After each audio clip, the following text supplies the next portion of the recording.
Graça e paz, meus amados irmãos, estamos aqui mais uma vez para meditar na brilhante história de Daniel e hoje nós vamos ler os versículos 10 ao 24. Acompanhe a leitura que ela é um pouco longa.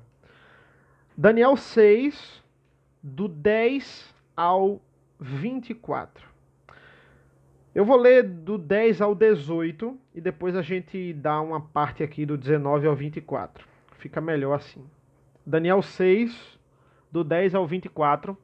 Abra a palavra de Deus para a gente ler junto. Diz assim, a partir do versículo 10. Daniel, pois, quando soube que a escritura estava assinada, entrou em sua casa e em cima no seu quarto, onde havia janelas abertas do lado de Jerusalém, 3 vezes por dia se punha de joelhos e orava e dava graças diante do seu Deus, como costumava fazer.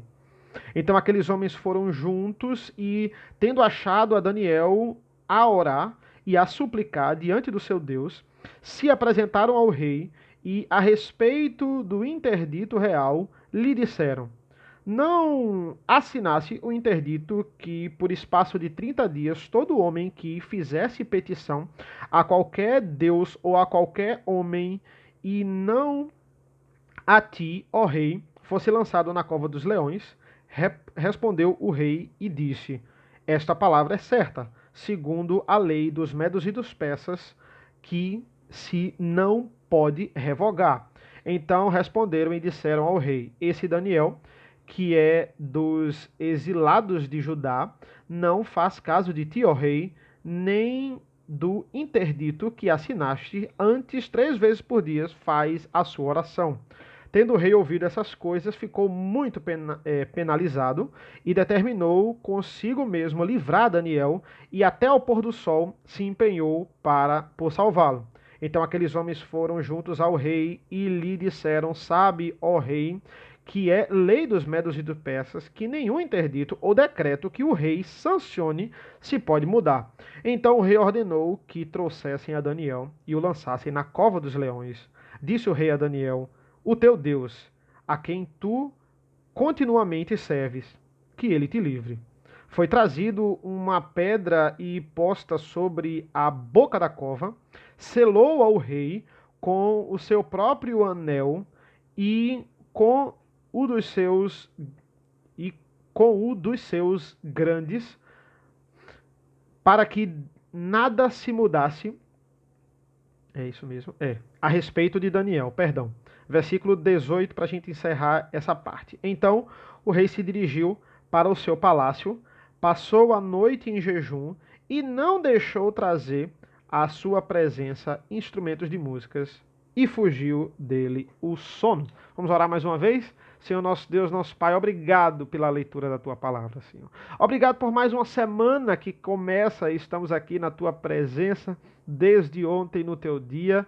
Obrigado por cada um que está assistindo e acompanhando essas transmissões, que nós possamos crescer, todos nós, espiritualmente, com a Tua palavra. Obrigado por tudo, abençoa esta meditação, em nome do Teu Filho amado Jesus. Amém. Irmãos, quando Daniel, versículo 10, fica sabendo que aquela escritura, aquela notícia havia saído na Babilônia de que ninguém poderia adorar a nenhum Deus se não fosse o rei durante 30 dias, olha o que Daniel faz. Daniel vai imediatamente orar a Deus. Ele vai imediatamente desobedecer a lei. Por quê? Porque nós não podemos obedecer a lei de governo nenhum que impede a gente de orar a Deus, de se comunicar com Deus, de adorar o Senhor. Daniel, ele vai fazer justamente isso. Olha que desobediência, mas aqui não é nenhuma desobediência, porque a hierarquia está em orar a Deus, em falar com Deus. Ninguém pode proibir a gente disso. E era isso que os governantes queriam, porque os governantes fizeram a lei para matar Daniel. Daniel, ele passa a orar por 3 motivos, irmãos. Ele não deixa de orar por 3 motivos. Primeiro, o seu testemunho. Daniel era um homem visado. As pessoas estavam vendo Daniel justamente por causa disso. Essa era a hora de ele mostrar o quanto ele era fiel a Deus. Ele não ia parar de orar. Segundo, intercessão. Daniel, ele tinha que interceder por esse momento difícil. Ele tinha que falar com Deus. Mais do que nunca, ele sente necessidade de se comunicar com o Pai. E terceiro, devemos entender que a cova dos leões começa para Daniel no versículo 10. Quando ele descobre essa lei, essa nova lei, ele já sabia que ele estava na cova dos leões. Por quê? Porque ele não vai parar de orar e de falar com o Senhor. E ele precisava ser fortalecido por Deus. E ele sabe que o fortalecimento vem através da oração. Olha que coisa interessante o versículo 18. Vamos ler de novo. Então o rei se dirigiu para o seu palácio, passou a noite em jejum, não deixou trazer à sua presença instrumentos de músicas e fugiu dele o sono. Olha que coisa interessante. O rei está perturbado aqui porque ele acabara de condenar a Daniel, aquele homem que ele tinha grande apreço. Olha o versículo 16. Então o rei ordenou que trouxessem a Daniel e o lançassem na cova dos leões. E ele diz a Daniel assim, ó: o teu Deus, a quem tu continuamente serves, que ele te livre. Olha, aqui não é um deboche, né? Porque foi o próprio rei que condenou Daniel aqui. Mas não é um deboche, ele queria realmente que Daniel fosse salvo. Por quê? Porque ele fica encurralado aqui pelos seus inimigos. Ele cai nesse papo aqui dos inimigos e termina matando Daniel. Só que o rei estava muito mais preocupado com a sua reputação do que com Daniel. Ele deu a sua palavra. Ele poderia, como rei, dizer, não, eu vou voltar atrás aqui. Mas ele é pressionado. Ah não, o rei não pode voltar atrás. Ele está muito preocupado, muito mais com o seu nome do que com a vida de Daniel. E ele escolhe arriscar a vida de Daniel e não arriscar o seu nome. Muitas vezes na vida, a gente, para não arriscar o nosso nome, a gente para de servir a Deus, porque simplesmente é mais conveniente. E ali, só Deus vai ficar com raiva, mas as pessoas não vão ficar. Poxa, só Deus vai ficar com raiva? Será que é só? Será que esse é o termo correto? Só Deus vai ficar com raiva? O que importa? Agradar a Deus ou agradar os homens? Quando as pessoas tentaram impedir Pedro de pregar, é isso que ele vai dizer. Não importa, importa agradar a Deus e não os homens. Eu não vou parar. E Pedro não para de pregar. E Dario não. Dario, como um rei descrente, ele vai se preocupar muito mais com o nome dele. Embora ele torcesse para que Daniel fosse salvo. Mas Dario errou aqui. Esses homens invejosos erraram.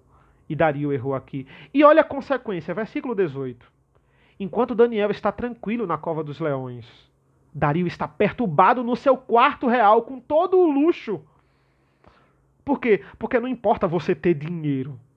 Porque não importa você ter luxo. Porque não importa você ser um rei, você ter popularidade. Se você estiver sem Deus, você vai estar com toda essa popularidade, com todo esse luxo, perturbado. E Daniel, você crente, passando por tribulação, você vai estar com a sua alma tranquila, mesmo na cova dos leões. E o mais maravilhoso desse capítulo, irmãos, é muito profundo esse capítulo, teologia profunda nesse capítulo. Eu não sei se vocês sentem isso, mas eu sinto muito quando prego sobre isso.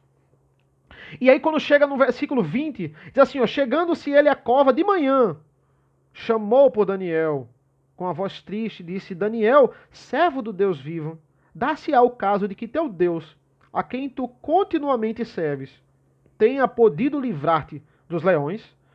Então Daniel falou ao rei, ó rei, vive eternamente.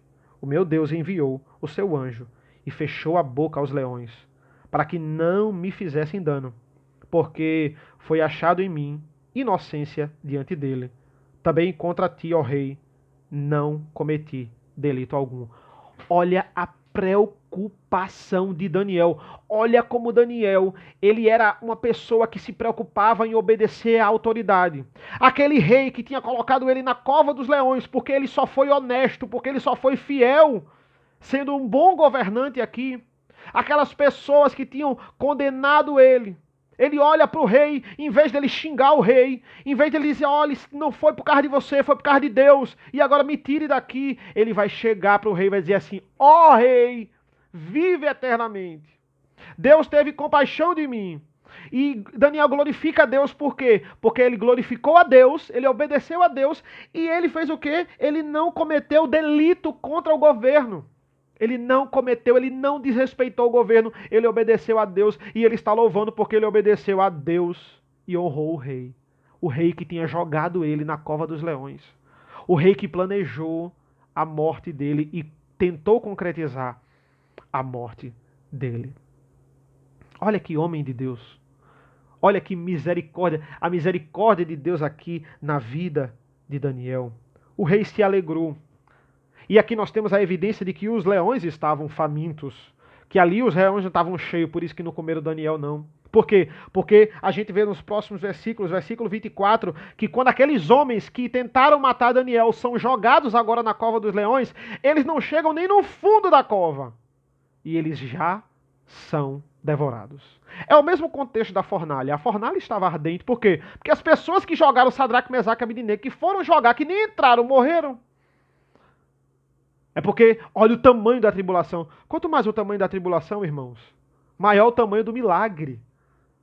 Quando você passa pela tribulação com Deus, maior você vê a concretização do poder de Deus.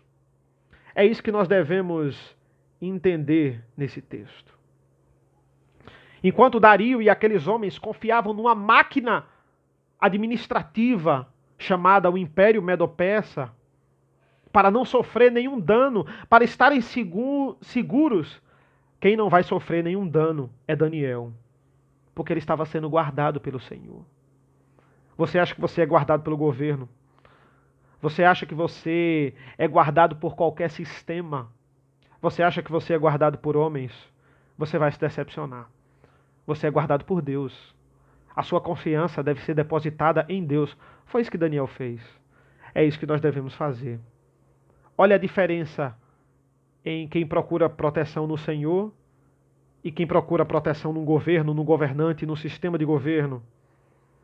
Os acusadores de Daniel, eles são devorados, enquanto o próprio Daniel exalta o divino.